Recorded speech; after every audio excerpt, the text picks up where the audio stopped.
Hola, ¿qué tal amigas y amigos de Sumando Voces en Directo? Bienvenidos y bienvenidas a nuestro programa de todos los jueves. Como siempre estamos transmitiendo por las redes sociales de Sumando Voces, las redes sociales de UNITAS, las redes sociales de la red Herbol. Además transmitimos por la radio Pío 12 de Oruro en FM 99.7 y a través de sus plataformas virtuales. Estamos encarrilados en la agenda electoral porque el 17 de agosto elegiremos presidente, vicepresidente, asambleístas de la Asamblea Legislativa Plurinacional, o al menos a eso se comprometieron los partidos políticos que asistieron al encuentro multipartidario este lunes en el Tribunal Supremo Electoral. Sin embargo, recordemos que para las elecciones judiciales también hubo acuerdos políticos que al final no se cumplieron porque fuimos a unas elecciones parciales. Por eso creemos que el tema no está agotado y además queremos abordarlo desde el punto de vista de la transparencia y la confianza electoral, que son centrales para que los bolivianos y las bolivianas confiemos en los resultados y no resolvamos nuestras diferencias en las calles. Nuestro panel está listo para compartir con ustedes sus puntos de vista, la información que nos traen, pero antes le doy la bienvenida a Jenny Escalante para que nos presente el resumen de noticias de esta semana. Adelante, Jenny, por favor. ¿Qué tal amigos y amigas de Sumando Voces? Iniciamos con el resumen informativo de la semana.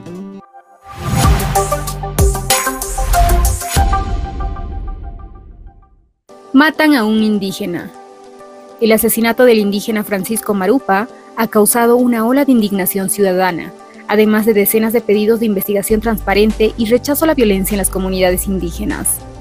Dionisio Gutiérrez, capitán grande del pueblo Leco, enclavado en el Madidi, informó a este medio de comunicación que el cuerpo de Marupa fue encontrado el pasado viernes en Suchaco, con varios signos de brutalidad, y que los presuntos autores del hecho escaparon en la lancha del comunario fallecido. El Tribunal Agroambiental realizó un reconocimiento póstumo a Marupa y le recordó al Estado que debe proteger a los defensores del medio ambiente. Conflictos por el litio. Decenas de organizaciones de la sociedad civil, mediante una ola de rechazos y pronunciamientos, lograron frenarle el tratamiento de los contratos en la Cámara de Diputados. Alertaron que los contratos de litio con las empresas Hong Kong CVC de China y Uranium One Group de Rusia implican costos y altos riesgos para el Estado, no garantizan ingresos justos e implican impactos socioambientales. Las entidades alertan, además, que se constituirían en contratos lesivos al Estado, pactados al final de la gestión de gobierno, con una débil y vulnerada institucionalidad. Se encarece la carne. Un análisis publicado por el Centro de Investigación y Promoción del Campesinado, CIPCA, establece que la producción de carne en Bolivia no cubre la totalidad de la demanda interna y las exportaciones, por lo que el 2023 se tuvo que importar el producto para abastecer el mercado interno, lo que puede estar encareciendo su precio. La producción de carne, además, está generando una acelerada deforestación, al punto que 3 de cada 4 hectáreas de la Amazonía se destinan a la ganadería. 7 periodistas cruceños son conminados a testificar en un caso por terrorismo. La presidenta de la Asociación de Periodistas de Santa Cruz, Maggie Talavera, es una de las personas citadas a declarar como testigos en una investigación por un caso de terrorismo en contra de un concejal vinculado a los bloqueos en Mairana, liderados por el alevista del MAS. La Asociación Nacional de Periodistas de Bolivia y las asociaciones departamentales rechazaron la citación, denunciando un acto de hostigamiento político contrario a la libertad de prensa.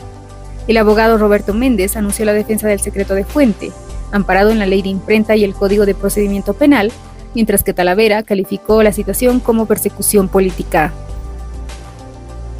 Rumbo a las elecciones nacionales.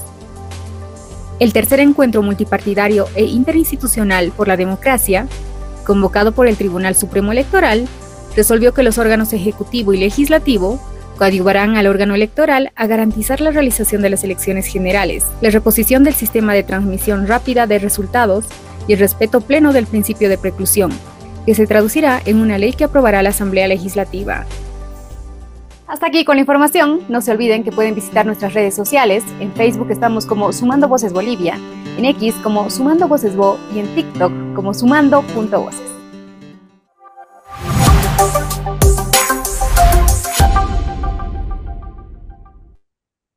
Gracias, Jenny, por ese resumen de noticias y ahora queremos dar la bienvenida a nuestros invitados, a nuestra invitada En primera instancia, pues le damos la bienvenida al vicepresidente del Tribunal Supremo Electoral, Francisco Vargas. Bienvenido, muchísimas gracias por estar con nosotros.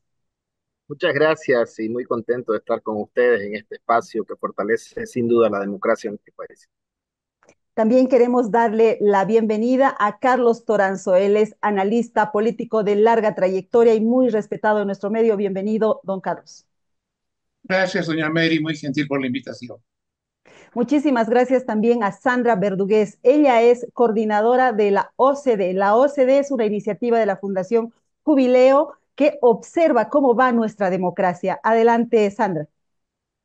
Muy buenos días, Neri. Muchas gracias por invitarme a este espacio de Sumando Voces y saludo al doctor Vargas y a Carlos. Muy bien, quiero presentarles rapidito unas pocas láminas que resumen, uno, la posición de la sociedad civil respecto a la transparencia electoral y dos, cuáles son los acuerdos principales que se han adoptado en este encuentro multipartidario en el Tribunal Supremo Electoral. Vamos con las propuestas de Jubileo y la OCDE. Nos sugieren delimitación de circunscripciones con el objetivo de disminuir la alta desviación poblacional como ejemplos en la circunscripción 39 de Potosí y la 14 en La Paz. Ya luego nos explicarán qué significa eso de desviación poblacional. La elaboración de encuestas para que los medios muestren la ficha técnica y el margen de error desagregado. La elaboración de programas de gobierno con base en una reglamentación que defina el formato y además los contenidos mínimos de esos programas. Sigamos, por favor. También tenemos otras propuestas, exposición de actas de cómputo. Esta es una propuesta que consiste en que una copia oficial del acta sea expuesta en el recinto electoral y que además las fotos que saquen los observadores sirvan como prueba cuando haya controversias. Auditorías internas, que los partidos, instituciones y academia puedan auditar los sistemas de software y hardware en el empadronamiento y el cierre del padrón, el sorteo de jurados, el proceso de cómputo y un sistema rápido de transmisión de resultados preliminares. Además de recomendaciones de misiones de observación electoral, que se tomen en cuenta estas recomendaciones y se apliquen por parte del Tribunal Supremo Electoral. Fíjense que en el penúltimo punto habla de la transmisión de resultados preliminares. Ese es un punto que también salió y bien definido en la reunión multipartidaria. Vamos a esas láminas para ver cuáles son los resultados adoptados por los partidos políticos. Declaración del tercer encuentro partidario. Todos los órganos se comprometen a coadyuvar al órgano electoral para garantizar las elecciones del 2025. La Asamblea aprobará una ley para garantizar el principio de preclusión para la no subordinación del órgano electoral a otros órganos. El Ejecutivo garantiza la provisión de recursos económicos para las elecciones, el voto en el exterior y para el sistema de transmisión de datos, el sistema rápido, ¿verdad? El Tribunal Supremo Electoral además realizará acciones de verificación, saneamiento y depuración técnica del padrón en una muestra aleatoria. El Tribunal Supremo Electoral implementará ineludiblemente un sistema de transmisión de resultados electorales preliminares, que era uno de los puntos más polémicos de esta reunión. Sigamos, por favor. Garantizar la paridad y alternancia de género. Se podrá usar el dinero destinado al fortalecimiento de los partidos para garantizar el sistema de transmisión de resultados. Se insta a la Asamblea a incluir a los vocales del Tribunal Supremo Electoral en la Ley 044 de juicio de responsabilidades. Ahorita se lo preguntamos a don Francisco Vargas por qué este punto. Se insta a la Asamblea a considerar el proyecto de ley para que los debates electorales sean obligatorios. Se delimitará las circunscripciones uninominales con participación de organizaciones políticas y se respaldan las misiones de observación electoral. Muy bien, quiero darle la palabra al vicepresidente del Tribunal Supremo Electoral para que nos diga si existe confianza de que todo esto que han acordado los partidos políticos se vaya a cumplir. Y lo segundo que quiero preguntarle es, ¿era necesario acaso no está ya establecido en la ley la mayoría de estos puntos? El órgano electoral ya es un órgano con poder y con independencia. Adelante, por favor, vicepresidente. Correcto, el órgano electoral es un órgano del Estado con independencia. Sin embargo, dentro de la corresponsabilidad hay aspectos que deben ser llevados adelante no solo por el órgano electoral. Nosotros no contamos, por ejemplo, con una policía electoral, o sea, dependemos de la policía que depende del Ministerio de Gobierno, del órgano ejecutivo. Para garantizar el voto en el exterior dependemos de todo el sistema del Ministerio de Relaciones Exteriores, desde el envío de remesas hasta el trabajo que realizan cónsules y embajadores, ¿no? Eh, el presupuesto que es asignado depende del órgano rector que es el Ministerio de Economía. Entonces creo que este espacio ayuda a delimitar ciertas actividades y ciertos compromisos que deben darse por parte de otras instituciones, pero en especial de los actores políticos, ¿no? El diálogo plural, abierto, y esperemos que fuese sincero, fortalece la democracia, ayuda a avanzar. Nosotros damos la cara a los actores políticos y a cualquier otra autoridad de los otros órganos del Estado, porque tenemos capacidad para poder presentar propuestas y también debatir. Eh, Creo que muchos de los puntos esperamos que se los pueda cumplir. En caso de no cumplirse, pues lo vamos a mencionar, lo vamos a decir y lo vamos a denunciar, inclusive públicamente, porque si no contamos, por ejemplo, con los dólares de manera oportuna, no podemos hacer la elección, ¿no? O sea, no podemos garantizar que haya elección en el exterior si no tenemos los fondos, dólares, para luego convertir en la moneda de cada país en el exterior. Y esta es una atribución, una competencia del órgano ejecutivo. Sin embargo, en este espacio sirvió para poder escuchar a viva voz del presidente que no se cuentan con los dólares y que está sujeto a un crédito. Y esto es algo que debe resolver el órgano ejecutivo y el órgano legislativo, porque el órgano electoral los requiere esos recursos, que son, no son más de 7 millones de dólares, para que nuestros compatriotas en el exterior pues, puedan acudir también a las urnas. Esperamos que esto se pueda resolver. Tenemos un poco más de un mes para la emisión de la convocatoria.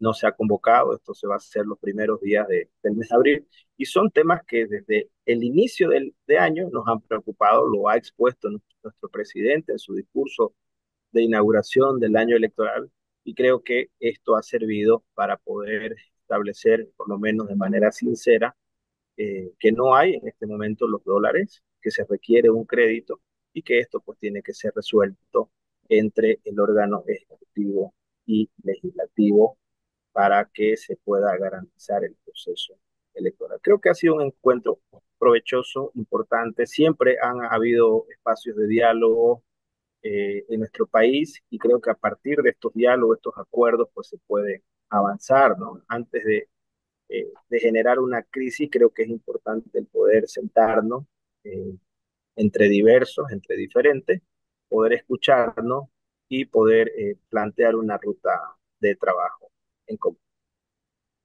Y claro, el hecho de que ya se hayan reunido es una buena noticia para el país. Lo que más necesitamos es diálogo, encuentro y no confrontación, ¿verdad? Me parece muy interesante lo que nos cuenta el vicepresidente del Tribunal Supremo Electoral, que el presidente fue a decirles que no hay dólares para garantizar este voto y que depende el voto en el exterior y que depende de la aprobación de una ley, de un crédito en realidad en la Asamblea Legislativa. Así como los dólares son importantes, también es importante la voluntad política para hacer realidad todos estos acuerdos políticos. Quiero preguntarle a Sandra Verdugués, que viene en representación de Jubileo y de estas propuestas de la sociedad civil, si considera que han sido reflejadas en este acuerdo multipartidario o qué faltaría para que la confianza electoral se garantice en este proceso electoral. Mira, Mary, debo reconocer que el Tribunal Supremo Electoral nos ha abierto las puertas.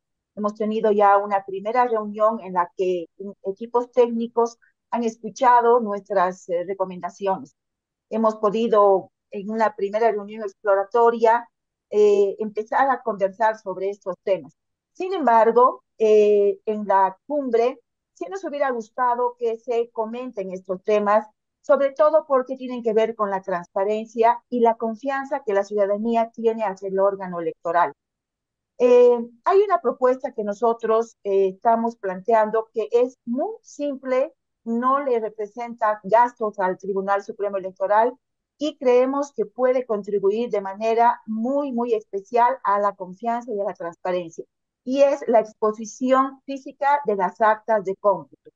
Esto ya lo hemos estado mencionando en varios espacios porque creemos que es una medida que puede aumentar la confianza, como decía, y que solo tendría que cuidarse la capacitación de los jurados electorales para designar a uno de estos que se encargue de una de las copias que tiene el acta y pueda pegarse en el recinto electoral o encima de cada mesa. Esta es una práctica que se hace en otros países, lo deben saber los del tribunal. El doctor Vargas debe saber que en Colombia, en México, existe esta práctica y que ha colaborado mucho a conocer primero de manera inmediata los resultados. Yo como ciudadano estaría viendo de manera inmediata los resultados de mi mesa y si voy caminando por mi recinto podría ver los resultados de las mesas de mi recinto. Entonces, el convertirse ya en un documento público al pegarse el acta, entonces daría lugar a menos riesgos de manipulación de los resultados. Y decimos que no tiene costo porque las actas van con copias. Al principio habíamos pensado en que la última copia sea designada a este tema, pero no, sabemos que la última copia normalmente ya no es legible porque el químico que se utiliza ya no llega hasta la última copia, pero sí podríamos pensar que podemos usar la segunda o tercera copia del acta porque la función de esta sería justamente contribuir incluso a la aceptación de los resultados en la jornada electoral. Muy interesante la propuesta para que la gente pueda ver abiertamente quién ha ganado en su mesa y pueda hacer un seguimiento al proceso de cómputo. Luego le voy a preguntar al vicepresidente del TC qué opina sobre esa propuesta concreta, pero antes quiero darle la palabra a Carlos Toranzo para preguntarle cuál es su percepción respecto a esta reunión multipartidaria y cuáles considera que son los siguientes pasos para garantizar un proceso electoral confiable, seguro, transparente. Adelante. Como soy un libre pensante, no me voy a circunscribir a lo que dice Mary. Quiero más bien poner un contexto sobre el tema sobre el cual estamos conversando. El MAS ha gobernado aplicando la política de la lógica de guerra, amigo, enemigo, con la idea puesta en destruir al enemigo. En la política ha desaparecido el adversario y se lo ha sustituido por el enemigo. Los regímenes autocráticos como el MAS ganan polarizando a la sociedad. Esa es la historia de 19 años de gobierno del MAS. Pero acá viene el tema que estamos conversando. Esto ha conducido al derrumbe de las instituciones. No hay institucionalidad en Bolivia y las instituciones no son creíbles, incluido el órgano electoral. La gente tiene memoria de las elecciones de 2019, el fraude electoral, junto a una actuación dudosa del poder electoral. Ahora, ¿en qué contexto nos movemos? ¿En qué contexto más global? Ha llegado una época de dictadura mundial. Es un punto de inflexión en la política internacional. Se trata del triunfo de la autocracia sobre la democracia. Quizá estemos iniciando una época de oscurantismo en el mundo, junto al dominio de las plutocracias internacionales. Es el triunfo de la autocracia sobre la democracia. Pero paralelamente es posible que estemos viviendo en Bolivia un posible cambio político. Podemos estar en un punto de inflexión de la política, igual que en el mundo, pero paradójicamente al revés, para pasar de la autocracia a la democracia. Hay una gran oportunidad para que se vaya el MAS y lo haga por la senda de las urnas. Eso le da esperanza a la gente. Pero paralelamente, la población puede sufrir una gran frustración que se repita un gobierno del MAS mediante un inmenso fraude electoral. Ese es el temor de la gente. Los gobiernos dictatoriales como el de Venezuela nos han demostrado que ellos, junto al G2 cubano, tienen la tecnología del fraude. Ya la tuvieron antes, la han repetido en Venezuela. Por eso la importancia fundamental del tema electoral. Y las elecciones no son solamente un tema del Tribunal Supremo Electoral, son de los partidos, de las organizaciones políticas, pero básicamente de la sociedad. Pero hay que decir que hay dos tipos de sociedad civil. Una, la corporativa, totalmente absorbida por el MAS, y hay una débil sociedad de ciudadanos que se interesa por la democracia. Es a esta sociedad a la que hay que acudir para cuidar el voto y la democracia. Y en el documento, no sé si es Jubileo o Unitas, el documento de la sociedad civil, Es hay jubileo. de Jubileo, hay un problema conceptual muy fuerte.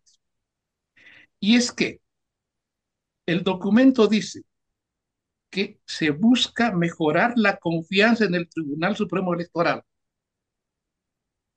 ¿No es mejor dudar de ella y ayudar a su control? Este es el problema central del documento.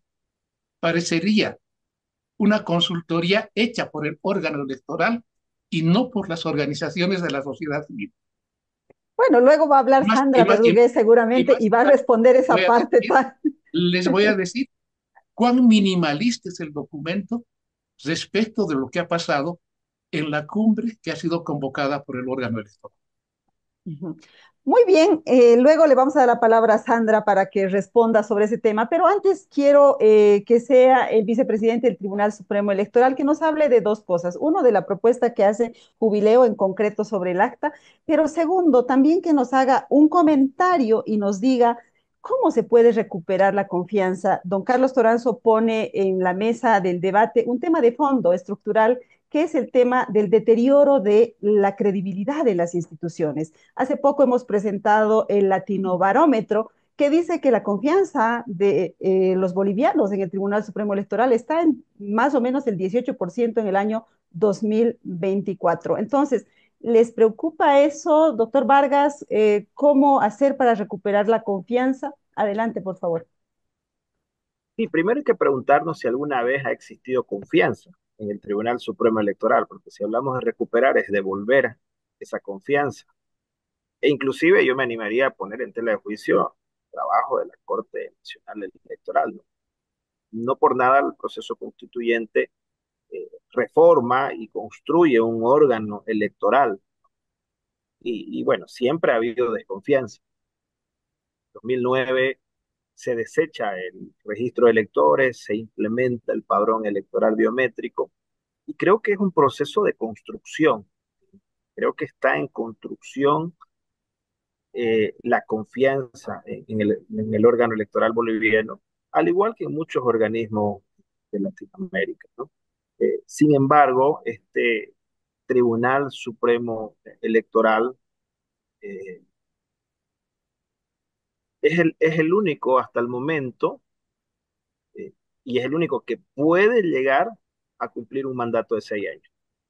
De los tres tribunales supremos electorales que han habido a partir de la Constitución, ninguno ha culminado su mandato, ¿no? El primero se fue después de la elección 2000, subnacional 2015, cuando el vicepresidente pide la renuncia de todos los vocales y desfilan renunciando.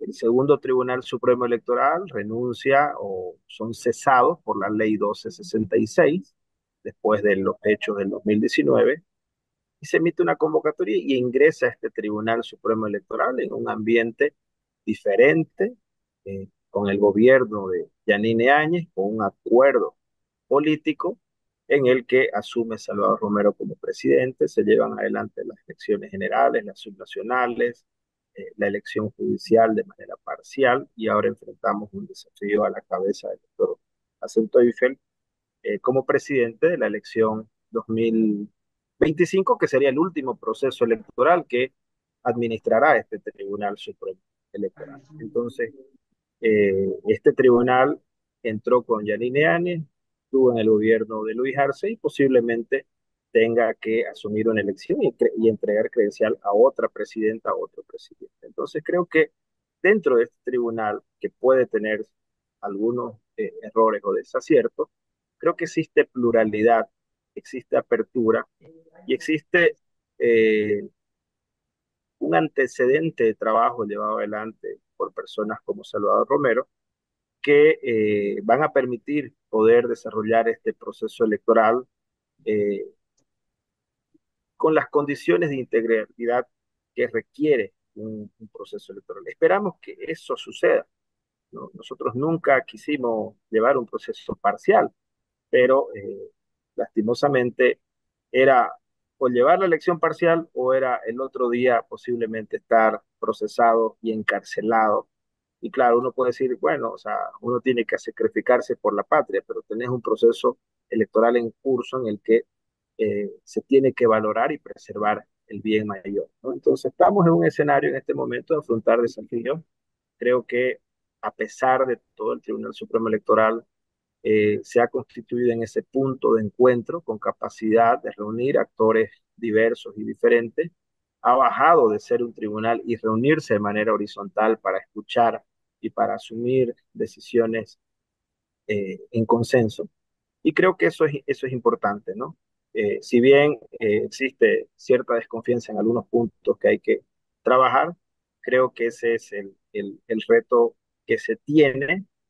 Y por otro lado, por ejemplo, sobre la propuesta de jubileo sobre las actas, creo que ya se ha iniciado esta práctica cuando el Tribunal Supremo Electoral en 2020 lanza de manera pública que todas las actas y todo el proceso de escrutinio y conteo de votos en mesa es público y que puede ser registrado, filmado y fotografiado de manera pública sin ninguna restricción, ¿no? O sea, cualquier ciudadano puede tomarle una fotografía al acta una vez concluya el conteo de votos como una muestra de transparencia. En nuestro país hemos mostrado y vamos a mostrar el 100% de las actas de manera pública en los cómputos que van a realizar los tribunales electorales departamentales. No vamos a esconder un solo acta, se lo ha realizado el cómputo en las elecciones judiciales por parte de los tribunales electorales departamentales. Esperamos que esto se desarrolle sin ningún tipo de injerencia, ¿no? Porque hay que decirlo, en el caso de Santa Cruz, en medio cómputo se recibió la visita de un grupo de policías y fiscalía que nos llamó la atención, ¿no? Se planteó como una reunión de coordinación interinstitucional, pero creo que acá es la sociedad que debe cuidar el trabajo que realiza el órgano electoral, ¿no? El cómputo es una atribución exclusiva de las autoridades electorales y este proceso no puede ser intervenido por ninguna otra autoridad. A mí me preocupa lo que pasó, por ejemplo, en Guatemala, cuando la Fiscalía quita las actas, las secuestra. Esperamos que eso no vaya a pasar. Esperamos que la ciudadanía, y yo coincido Carlos, con Sandra, la ciudadanía debe vigilar el proceso electoral, debe conocer los procedimientos electorales que tenemos. Está bien que desconfíe, pero que conozca el procedimiento electoral y que no genere desinformación, porque a veces se puede generar desinformación y podemos llegar a una situación de convulsión, de crisis, en la que nadie ganaría, ¿no? O sea, lo que, peor que puede pasar en nuestro país es que no tengamos un ambiente pacífico, debidamente controlado, con respeto durante y después de la jornada de votación. Desde el Tribunal Supremo Electoral reafirmamos nuestro compromiso de transparentar los actos electorales. Lo hemos hecho en esta primera mesa multipartidaria. Y en cuanto a la propuesta de poder pegar las actas en las mesas, es algo que vamos a analizar. Sin embargo, ya la decisión de que este acto y las actas en cada mesa puede ser registrado y fotografiado por cualquier ciudadano es una decisión que se asumió en el 2020 y que va a ser ratificada en el 2025. A mí me quedó retumbando en la cabeza la pregunta que hace el vicepresidente del TC al inicio de su intervención y dice, ¿acaso alguna vez hubo confianza o habría que preguntarnos si alguna vez hubo confianza en el Tribunal Supremo Electoral? Es muy grave lo que nos dice porque evidentemente el Tribunal Supremo Electoral es el árbitro del proceso electoral, el garante de nuestra democracia, la democracia representativa, ¿verdad? Pero quiero leerles algunas opiniones que ya nos están llegando de nuestros seguidores, de nuestra audiencia. Carlos John Manríquez Choque nos dice, para en vano todo, al final no hay transparencia. Este ciudadano es como que refleja ese estado de ánimo, de desconfianza, ¿no? Luego Waldo Gómez Range nos dice un saludo para todos y todas. Gracias por estar siguiendo el programa en todo caso. Y ahora quiero pasarle la palabra a Sandra Verdugués para que nos comente, uno, su percepción respecto a la desinstitucionalización en Bolivia, que le ha afectado también al Tribunal Supremo Electoral, por eso esos grados de desconfianza en esta institución. Por otro lado, aquello que dicen tanto Carlos Toranzo como Francisco Vargas, la ciudadanía tiene un rol fundamental aquí, que es cuidar el voto, evitar el fraude. Bueno, debería ser un trabajo de las instituciones y no de la ciudadanía, pero ahí está, nos están tirando la bolita a los ciudadanos y a las ciudadanas. ¿Qué dice Sandra Verdugués al respecto? Bueno, Mary, primero quiero comentarte que entiendo la preocupación de Carlos, pero también aclarar que estas propuestas, y que no son las únicas que ha hecho la Fundación Jubileo, también hemos hecho propuestas para mejorar la participación política de mujeres, jóvenes y pueblos indígenas. Estas propuestas de ninguna manera son una consultoría para el Tribunal Supremo Electoral, son el resultado de un trabajo de todo un año con más de 100 organizaciones de la sociedad civil que nos hemos puesto a analizar en qué escenario nos estamos moviendo. Estamos muy conscientes de que es un escenario muy crítico, de que es un escenario en el que no hay confianza en las instituciones, en el que hay una severa desinstitucionalización, pero también estamos conscientes que existe el tema de la corresponsabilidad.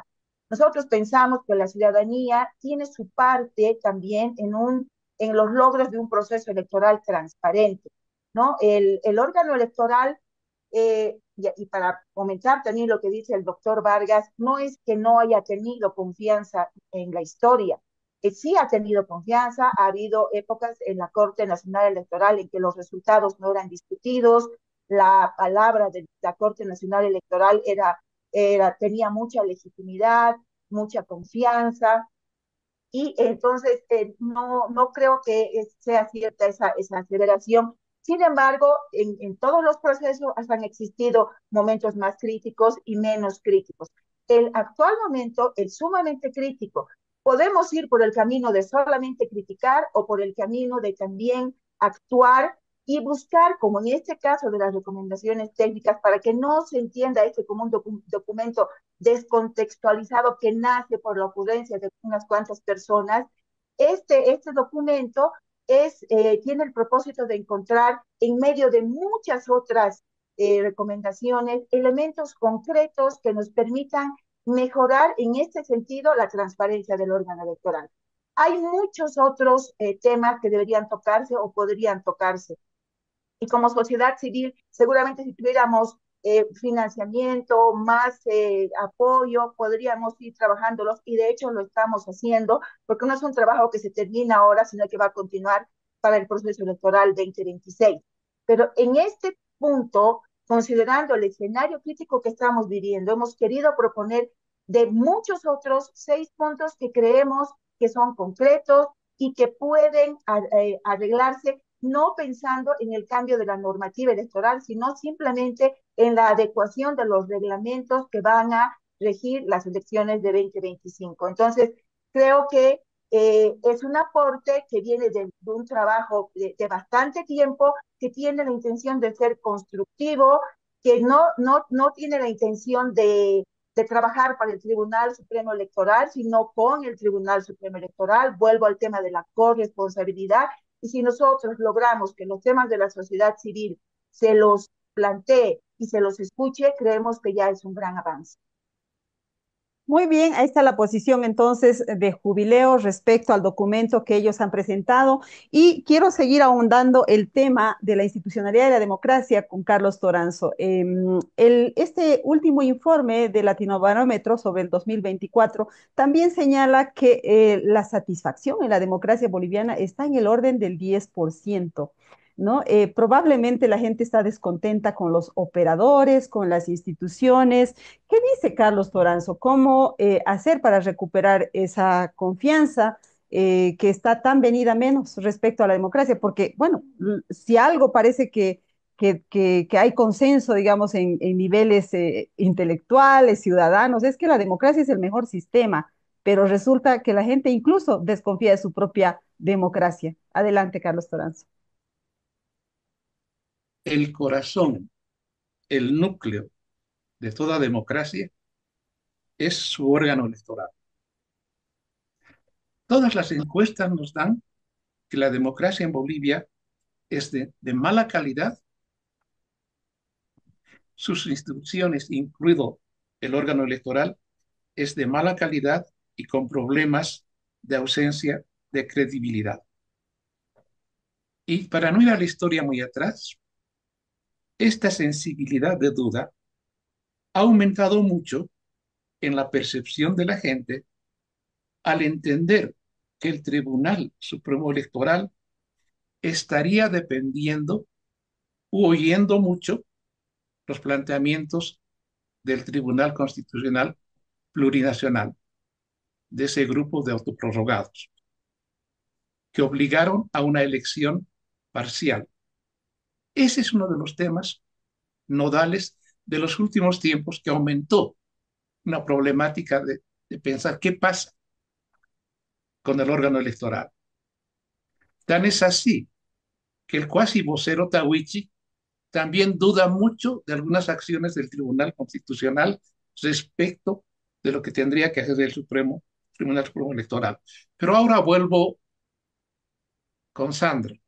Yo conozco la vocación de Jubileo, sé a dónde apuntan, pero no hay que confundirse en los conceptos. Si el concepto es mejorar la confianza del Tribunal Supremo Electoral, eso no es el alma de la sociedad civil. El alma de la sociedad civil es cómo controlar sin confrontar al órgano electoral para que las elecciones sean limpias y se pueda cuidar el voto. Eso tiene que ver con el control de las actas. Pero ¿por qué el documento no habló de la preclusión, que es fundamental? ¿Por qué no habló del TREP, que es fundamental? Ahí está. El referéndum del 2006 no habría, el del 2010, no habríamos tenido un no si no había que se estaba informando de los resultados rápidos y una de las vocales tuvo un altercado con el presidente para que se informe cómo estaban saliendo los resultados. Y por eso ganó el no. Es que no basta poner las 6 propuestas, hay que jerarquizarlas. No es igual trabajar las circunscripciones que hablar de la preclusión y del TREP. No son de la misma estatura problemática. Y cuando se habla de las encuestas, una cosa que no hay que olvidar, no solo que tienen que informar cuál es su ficha técnica, cuál es su base técnica, hay que formar a los periodistas que no entienden las encuestas ni la ficha técnica. Y cuando se habla de pedir programa de gobierno que tenga un formato especial, hay que saber que a la gente no le importa el programa de gobierno. No es importante para ellos. Es, como le digo, una oda, un canto a la bandera, un himno a la bandera. La población debe saber eso para jerarquizar dónde vamos a apuntar. En el caso de Venezuela, ¿dónde fue el centro? En el control de las actas, en fotografiarlas, tener resultados y después demostrar el resultado es este y no el que dio el Estado. Porque estamos en momento de alta sensibilidad. Y sabemos que con este Tribunal Constitucional, andando el camino, se pueden desembarazar de varios candidatos. Y podremos tener candidato al presidente de la República que tiene un 2% de aprobación. Esa es la gravedad de estos temas y por eso, Sandra, la importancia de priorizar propuestas y trabajar con esa sociedad civil ciudadana, no que le dé la credibilidad al órgano electoral, sino que los ayude a hacer su tarea, vigilando cómo está yendo la tarea. Por eso digo, lo que ha pasado en la cumbre multipartidaria ha ido mucho más lejos de lo que ha hecho la sociedad civil. Eso me parece extraño. Mucho más lejos y más profundo. Muy Entonces bien, hay que pero sí, recapacitar adelante, pensé que había un minuto, terminado. un minuto más. Hay que recapacitar en eso que está haciendo con la sociedad civil para ir a lo nodal, al corazón del tema. De todas maneras, es mejor tener propuesta de la sociedad civil que no tenerla, ¿verdad? Ahorita vamos a hablar con Sandra Verdugués sobre ese tema de fondo, pero antes quiero preguntarle al vicepresidente del Tribunal Supremo Electoral sobre un aspecto fundamental que planteaba Carlos Toranzo sobre el Tribunal Constitucional. En las judiciales, el Tribunal Electoral le hizo caso, ¿no? Acató la orden del Tribunal Constitucional. La pregunta clave ahora es, ¿volverían a acatar una resolución del Tribunal Constitucional, por ejemplo, que paralice las elecciones generales o que inhabilite o habilite candidatos arbitrariamente, o el poder está en manos del Tribunal Supremo Electoral? Me parece una pregunta central. Adelante, por favor. Sí, y esa pregunta se la trasladaría al Tribunal Constitucional. ¿Se animarían los magistrados en este proceso que es altamente participativo, con una alta influencia de líderes políticos y de sociedad civil, de emitir una sentencia que paralice este proceso electoral?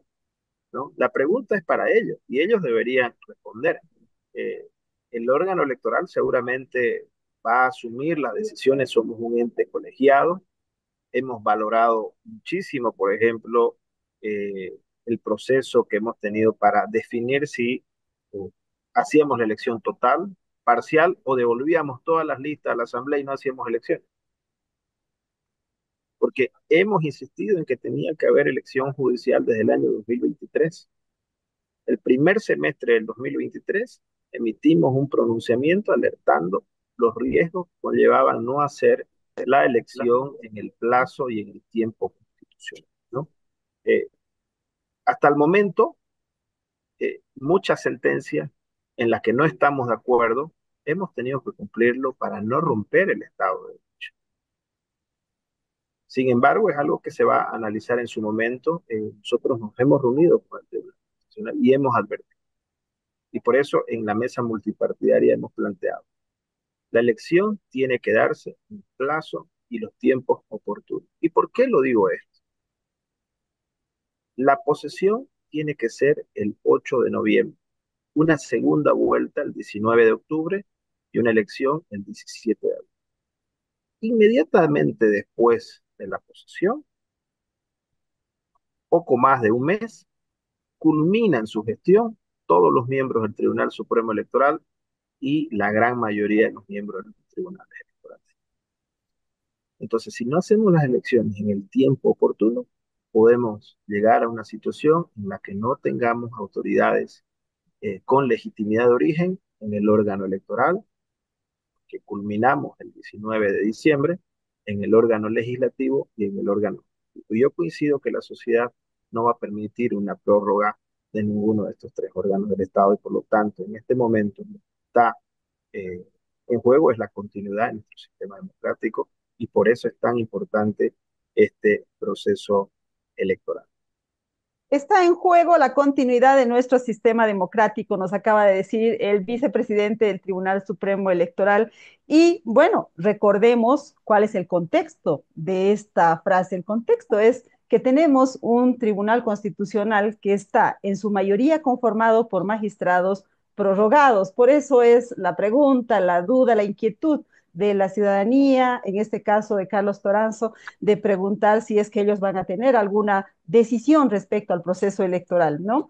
Pero bueno, el sistema político se ha puesto de acuerdo el lunes y ojalá esos acuerdos sean cumplidos. Ahora quiero pasarle la palabra a Sandra Verdugués. Yo tengo entendido que la sociedad civil también tiene una iniciativa de observación del proceso electoral. Lo han hecho en anteriores procesos. Queremos saber si es que se va a repetir ese proceso de observación en las actuales elecciones y qué tanta legitimidad le dan o qué tanto respaldo le dan las instituciones del Estado a los ciudadanos observadores. ¿Los respetan? ¿Aceptan sus recomendaciones o solo les gustan las recomendaciones de los organismos internacionales? Adelante, Sara. Bueno, Mary, primero, comentando un poquito lo último que dijo Carlos, es importante señalar que el principio de preclusión no está mencionado en ese documento, porque en realidad el que no lo respetó fue el Tribunal Constitucional Plurinacional, ¿no?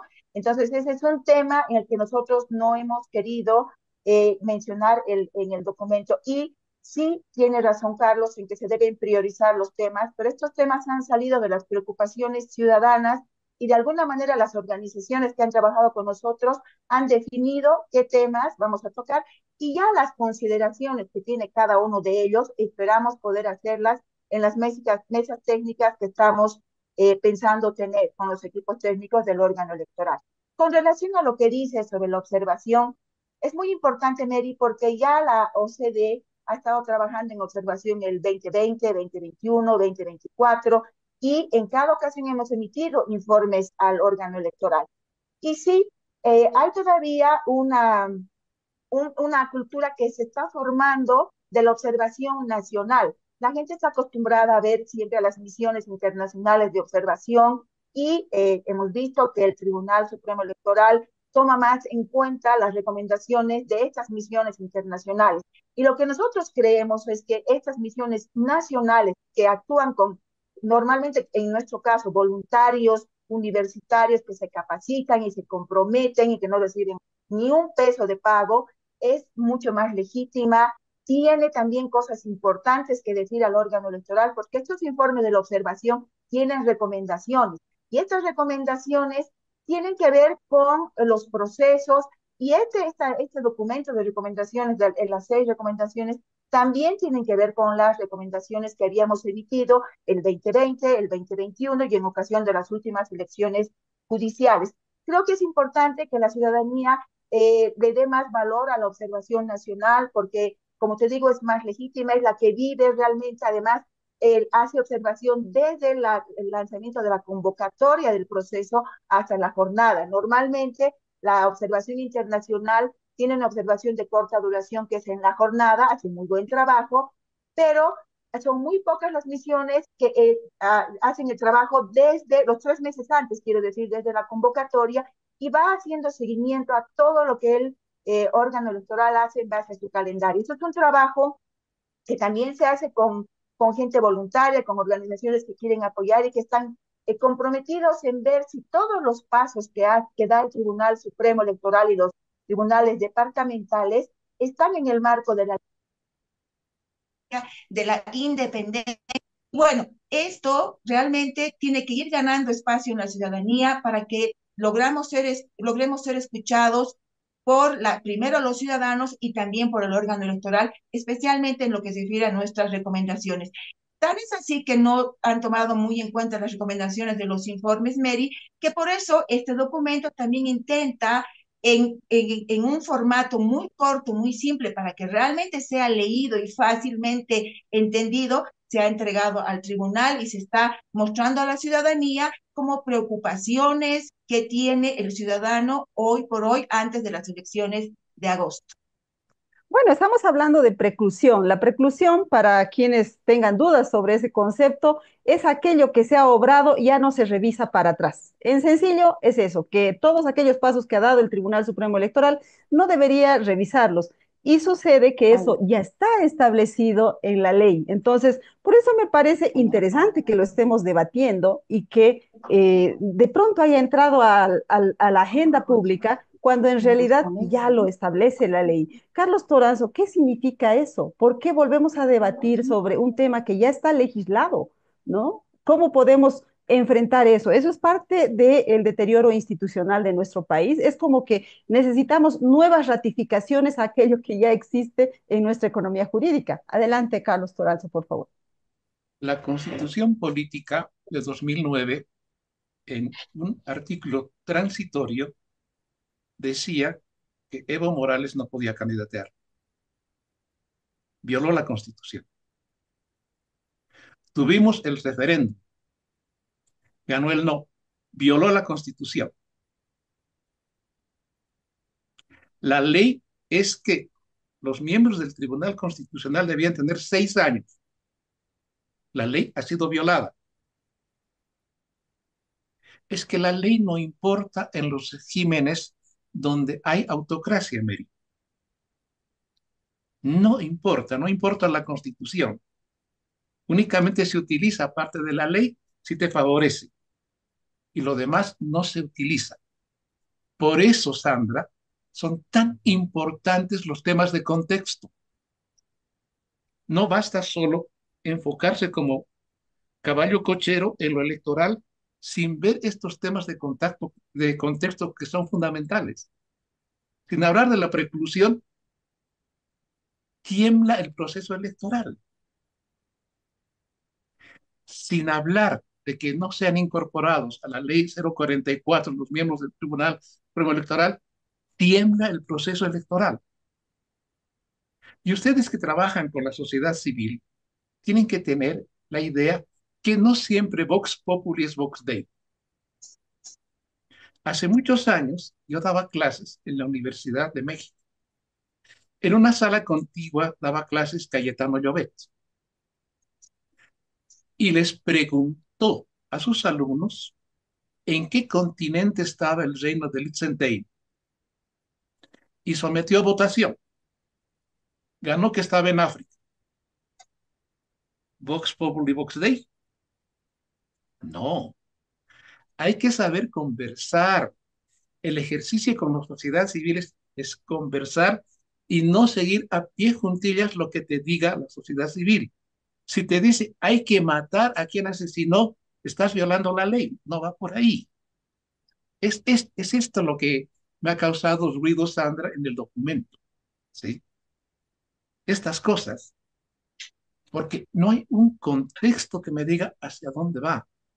Y teniendo nosotros lo de Venezuela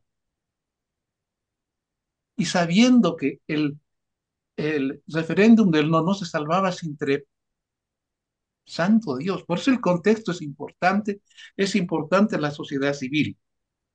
Ahora, lo de las encuestas, ¿dónde hemos comenzado a dudar tanto de las encuestas en esta contemporaneidad? Desde que Claure saca sus encuestas, y todos dicen, eso tiene que ver con litio. Y hay resultados tan disímiles en las encuestas, porque las fichas técnicas ni están comprendidas por los comunicadores que lanzan los resultados, y cada rato encontramos un resultado de una encuesta que es totalmente distinto al otro. Por eso la importancia de calificar a los ciudadanos y a los comunicadores en la lectura de encuestas, porque no basta lanzar la pepa. Manfred tiene 30, Tuto tiene 28, tal, y no darnos cuenta de temas de contexto. Ya se ha reabierto un juicio contra Tuto Quiroga, ya se ha reabierto un juicio contra Samuel Doria Medina. Así está viniendo la elección. Por eso estos temas de contexto son importantes. Y el Tribunal Supremo Electoral queda huérfano si no lo vigila la sociedad. Pero no la sociedad de las juntas vecinales, no la sociedad de las barcolinas, no la sociedad de los cocaleros. Estoy hablando de la sociedad de ciudadanos que creen en la democracia y no en los otros que creen en el camino autocrático. Muy bien, antes de terminar el programa, quiero darle la palabra al vicepresidente del Tribunal Supremo Electoral para que nos hable un poquito sobre por qué pidieron incluir este punto de que los vocales estén considerados en la ley 044 sobre el tema del juicio de responsabilidades. ¿Tienen miedo a ir a la cárcel? ¿Tienen miedo a ser procesados como ha sucedido en el 2019? ¿Creen que va a haber un escenario de violencia? ¿Cuál así? ¿Qué ha pasado por la cabeza de ustedes? Esa es una cosita y la otra cosita que me parece que tenemos que hablar es sobre el padrón. La gente tiene cierta susceptibilidad respecto al padrón y hay un punto ahí en el acuerdo multipartidario que dice que se va a hacer algo aleatorio. Explíquenos, por favor, qué significa eso. Bueno, primero sobre el tema de recuperar la confianza, yo tengo mis dudas si antes existía plena confianza en la época de la Corte Electoral. Hay aspectos de integridad, por ejemplo, que han sido cuestionados por sectores. Desde entonces no teníamos un padrón electoral biométrico, la logística electoral no tenía cadena de custodia, y había un alto porcentaje de subregistro electoral, de gente que no estaba registrada y no votaba. Pero en un proceso electoral hay dos aspectos que creo que son importantes y creo que en algunos se ha mejorado porque siempre trato de comparar lo que era la Corte Electoral y lo que es el Tribunal Supremo Electoral. Yo he tenido la oportunidad de trabajar con Salvador Romero, que viene de una escuela de la Corte Electoral, que viene de una escuela de la Corte Electoral, y yo que ingreso por allá por el año 2013 en el Tribunal Electoral de Partidos. Entonces, la escuela es órgano electoral. Y ahí creo que uno tiene que ver con el ente colegiado, con ese tribunal o esa corte que necesariamente tiene que tener apertura como la puerta que le va a generar confianza. Porque si una elección es muy bien administrada, pero las autoridades electorales no gozan confianza, lastimosamente no va a ser un buen proceso electoral, por más que técnicamente sea bien administrado, ¿no? Ahí creo que es importante la desconfianza y cómo el órgano electoral actúa como respuesta a esa desconfianza, ¿no? Ahí coincido plenamente con Carlos que la ciudadanía tiene que vigilar, pero yo lo veo que tiene que vigilar también para cuidar a la autoridad electoral. Porque ¿qué haríamos en un escenario donde estamos haciendo el cómputo y recibimos, por ejemplo, una intervención de la Fiscalía y la policía como pasó en Guatemala? No tenemos ley 044, nos pueden a una denuncia dar una detención preventiva y ¿quién va a realizar los cómputos? ¿Quién va a proclamar? Es la ciudadanía que tiene que cuidar a la autoridad electoral en este contexto, ¿no? Y ahí va la respuesta de por qué se pide la incorporación a esta ley. La cantidad de denuncias que hemos sido sujetos, quienes estamos en el organismo electoral como autoridades, son muchísimas, ¿no? Yo he perdido la cuenta, desde procuradores, ex procuradores, diputados, senadores, etcétera, etcétera, ¿no? Muchas de ellas han sido rechazada y muchas no sabemos qué va a pasar. O sea, porque al final podemos asumir una decisión, como el caso del candidato Pari, que la sala lo inhabilitó porque él tenía un empadronamiento, o sea, su domicilio electoral en La Paz y él quería ser candidato por Potosí a primer senador. Entonces uno dice, ¿cómo una persona que va a ser candidato por un departamento no va a ejercer su derecho al voto en ese departamento? Entonces, el Tribunal Constitucional emite después de 2 años una sentencia y dice, no, se equivocó el Tribunal. Y eso en cualquier momento podemos ser sujetos de alguna demanda penal por esa resolución. Entonces, hay temas que tienen que ver con decisiones que asume el ente colegiado y que requieren, pues, que estas decisiones, el ejercicio de sus funciones, sean bajo un procesamiento de juicio de corte, como lo son las otras altas autoridades del Estado. Y esto no lo dice el Tribunal Supremo Electoral, lo dice la Comisión Interamericana de Derechos Humanos y en la última misión de observación electoral de la OEA, ¿no? ¿Y qué ha dicho?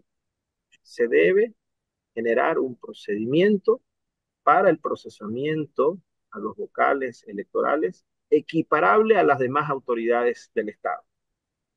Igual, ¿no? Porque nosotros estamos en medio de actores políticos y asumimos decisiones que no les van a gustar a uno o a otro, ¿no? Y no es algo para impunidad o para cuidarlo. Al final nosotros, vuelvo a repetir, tenemos pocos meses más y el único desafío que tenemos es llevar adelante este proceso electoral, culminarlo, entregar credenciales e irnos a nuestra casa con el deber, ¿no? O sea, no es para quedarnos, sino es más bien para garantizar que las cosas que hagamos pues sean lo más correctas y no tengamos después algún tipo de represalia, como se ha venido haciendo, ¿no? O sea, se ha venido procesando. Si no le gusta algo a algún diputado, pues ya tenemos una demanda penal. A una de las colegas, Nancy Gutiérrez, ha tenido que, por una demanda que le interpusieron algunos actores políticos, ir y hacer un registro domiciliario con la policía que le ha ido a sacar fotos a su casa y demás. Y eso es una especie de maltrato que se hace y se ejerce con quienes en este momento, de manera coyuntural, estamos administrando eh, elecciones. Y claro que sí, pues todos tenemos familia, yo tengo dos hijas pequeñas, y quién va a querer o a quién le va a agradar ir a la cárcel, ¿no? Sin embargo, estamos en estas funciones por el compromiso que tenemos con el país, por la democracia, porque fácil sería agarrar y renunciar e irnos a nuestra casa y no es afrontar lo que se viene, que es una disputa política que debe darse en el marco de lo que es pues el respeto al soberano, ¿no? Entonces, esperamos que exista mucho diálogo, acogemos de manera muy respetuosa el documento que nos ha hecho conocer la Fundación Jubileo. De hecho, estamos en este momento en Santa Cruz en un encuentro nacional de autoridades electorales y hemos hecho conocer a todos los tribunales electorales el documento resumen que nos han eh, remitido, es una nota formal. Hay muchas coincidencias, esperamos poder debatir porque hay aspectos técnicos que quizás nos impedirían, por ejemplo, el poner un acta en cada mesa de sufragio y tiene que ver con la cantidad de copias que hay en las actas. Lastimosamente, si hay muchos partidos políticos, la ley prevé que unas copias hay que dárselas a los partidos. Y de hecho, la calca, el papel, permite que se lean hasta la cuarta, quinta acta, las demás son borrosas, ¿no? Pero podemos ver un mecanismo a partir del diálogo con Jubileo en el que podamos poner, ¿no?, los resultados en los recintos, en las mesas, quizás la hoja de trabajo que se ha implementado como un material sensible e imprescindible que acompaña el acta electoral en el que también están los resultados de la votación, ¿no? Desde el órgano electoral no vamos a esconder nada, está la transparencia como principio fundamental. Ya el presidente Jacinto Eifel ha remitido notas de invitación a todas las misiones de observación que realizan una labor técnica. Las puertas están abiertas para que nos acompañen, para que vigilen, pero también para que resguarden a la autoridad electoral que realizará un trabajo en este proceso electoral. Lo importante es que se están abriendo canales de diálogo. Quiero leer una opinión que nos llega de Sandra Mamani Roldán. Nos dice, tal vez un importante acto de muestra de transparencia hubiera sido una auditoría seria al proceso electoral del 2019, transparentar el padrón y cómo se manejó el TREP. Dejar en claro todo ello sería una muestra de cambio y el inicio de la recuperación de la confianza. Les agradezco mucho a los tres. Voy a darles la palabra para que se despida cada uno y si quieres responder alguna cosa que ha quedado por ahí pendiente, pueden hacerlo. Muchísimas gracias, Sandra Verdugués, por haber estado en el programa. Sé que el trabajo que se viene es gigantesco para los que trabajan con temas electorales. Así es que gracias por haber participado, Sandra. Gracias a ti, Mary, por este espacio y estoy de acuerdo con lo que dice Carlos, su experiencia y su capacidad de análisis. Creo que podrían ayudarnos, así que lo invito en este programa a trabajar con esta sociedad civil que sí quiere defender a la democracia y creo que es un trabajo que está apenas iniciando, es un trabajo que tiene muy, muy grandes desafíos y que bueno, estamos empezando por esto y seguiremos avanzando y seguiremos mejorando y si contamos con la apertura del órgano electoral, pues estamos contentos de eso porque las mesas técnicas nos van a permitir tocar un sinfín de temas relacionados que seguramente para adelante tendrán muchas repercusiones y podrán mejorar futuros procesos electorales. Gracias por todo y saludo a los compañeros de este panel. Muy bien, gracias a don Carlos Toranzo por haber participado en el programa y ahí tiene una invitación concreta. Pero antes de eso quiero decir que Huáscar Cajías, Iván Guzmán de Rojas, Jorge Lazarte tenían credibilidad por sí mismos.